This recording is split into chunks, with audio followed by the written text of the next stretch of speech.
Oke, assalamualaikum warahmatullahi wabarakatuh. Jumpa kembali di channel Gadis Cantik Keturunan BG Jamal, teman-teman. Ini saya lagi ketemu sama Kak Isniar.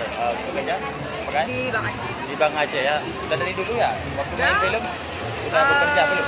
13 tahun. Oh, 13 tahun. Berarti selama Kakak Isniar main film udah bergabung apa? Kerja di Main film dulu baru kerja. Oh, berarti duluan main film ya? Iya. Oh, ya teman-teman, berarti Kakak Isniar duluan main film, baru kerja di Bang Aceh. di Bang Aceh, teman-teman. Oke, teman-teman jangan lupa subscribe ya. Kasihnya kalau misalkan ada channel, saya bantu. Kalau misalkan nggak ada ya udah nggak apa-apa. Iya, Punya ada. Instagram?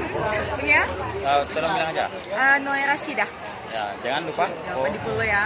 Oke, bye-bye. Assalamualaikum warahmatullahi wabarakatuh. Makasih ya, Kak Isniar ya. Salam dulu. Ya, oke. Makasih, Kak.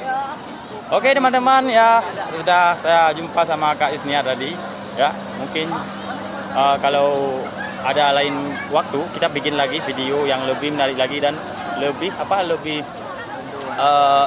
lebih kita cari artis yang terbaru begitu ya, karena memang Kak Isniar tuh dari dulu udah viral ya, sampai sekarang memang dia nggak main film lagi ya teman-teman ya.